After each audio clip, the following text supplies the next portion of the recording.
સુરતના કામરેજ ખાતે સંત માધવદાસ મહારાજના 423મો પાટોત્સવ ધામધૂમથી ઉજવાયો.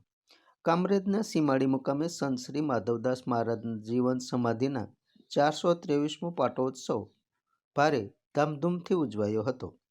સમાધિ સ્થાને આંજણા પટેલ સમાજ સાથે અનેક સમાજના લોકો મોટી સંખ્યામાં પૂનમના દિવસે શ્રદ્ધાળુ ભક્તો ઉમટી પડે છે. આ સમાધિની વાર્ષિક તિથિ મહોત્સવમાં સંત શ્રી માધવદાસજી મહારાજના પૂજન અર્ચન, મહાઆરતી, ભજન કીર્તન સાથે સત્યનારાયણ ભગવાનની કથામાં મોટી સંખ્યામાં પરિવારજનો જોડાયા હતા. રાત્રિના સમયે સંતવાણી કાર્યક્રમ યોજાયો હતો. આ પ્રસંગે રઘુવીર આશ્રમના મહંત અને કથાકાર એવા શાસ્ત્રી હરિવંશ રાજ્યગુરુ વિશેષ ઉપસ્થિત રહ્યા હતા. સાહસ્વતાય નમઃ, શ્રી કૃષ્ણાય નમઃ, પર્તજનાય નમઃ, પ્રભુતાય નમઃ, પવિત્રાય નમઃ, મંગલાય નમઃ, ઈશાનાય નમઃ, પ્રાણદાય નમઃ, જ્યેષ્ઠાય નમઃ, પ્રજાપતયે નમઃ, હિરણ્યગર્ભ નમઃ, ભૃગવાય નમઃ. 23મો આ પાટોત્સવ અથવા તો જેને આપણે તિથિ તરીકે પૂજ્ય માધવદાસજીની તિથિ તરીકે આપણે ઉજવીએ છીએ.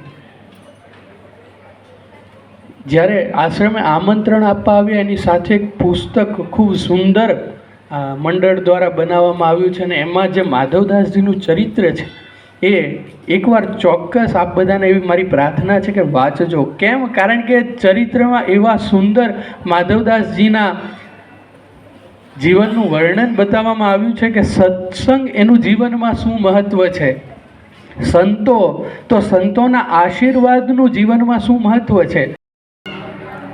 આજે 423 મહાસુદ પૂનમનો આજે આ કાર્યક્રમ માધવદાસ મહારાજે જે દિવસે સમાધિ લીધી હતી એ દિવસ આજે મહાસુદ પૂનમ છે અને અહીંયા એવી માનતા પણ ઘણા લોકો દૂર દૂરથી આવે છે કે ભાઈ જેને સંતાન નહીં થતા હોય તેમને પણ અહીંયા સંતાન થાય છે.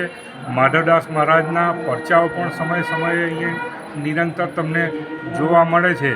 અહીંયા એમની બુકલેટ પણ આ ગામના યુવક મંડળ અને આ હિતેન્દ્રભાઈએ તૈયાર કરી છે. બુકલેટમાં પણ તમામ માહિતી આપી છે. આ મહાસુદ પૂનમ એટલે દાદાએ જે દિવસે સમાધિ લીધી હતી એને આજે 423 વર્ષ પૂર્ણ થયા છે તે આ મહાસુદ પૂનમનો આજે કાર્યક્રમ છે. આ કાર્યક્રમ નિમિત્તે ગામના 29 જોડાઓ કપલો જે આજે એક મહાકથા બંને કપલોમાં જોડાય છે, મહાકથાનું આયોજન કર્યું છે ગામ લોકો દ્વારા. સાંજે મહાપ્રસાદીનું આયોજન છે અને રાત્રે એક ડાયરાનો સરસ કાર્યક્રમ, ભજનનો કાર્યક્રમ આખો દિવસ પણ ચાલ્યો છે. હમણાં સામૂહિક કથા એનો કાર્યક્રમ ચાલી રહ્યો છે. સામૂહિક કથાનો પણ પુરાણોમાં અને અધ્યાયોમાં ખૂબ મહાત્મય લખ્યો છે. ત્યારે આ ગામનું વાતાવરણ આ મહાકથાઓ દ્વારા જે શુદ્ધ થવાનું છે એની એક અલૌકિક ઝાંખી આપને આજે જોવા પણ મળશે. આ મહાસુદ પૂનમનો કાર્યક્રમ આજે આપ અહીં પધાર્યા એ બદલ પણ આપ સૌનો ખૂબ ખૂબ આભાર. ખૂબ ખૂબ આભાર.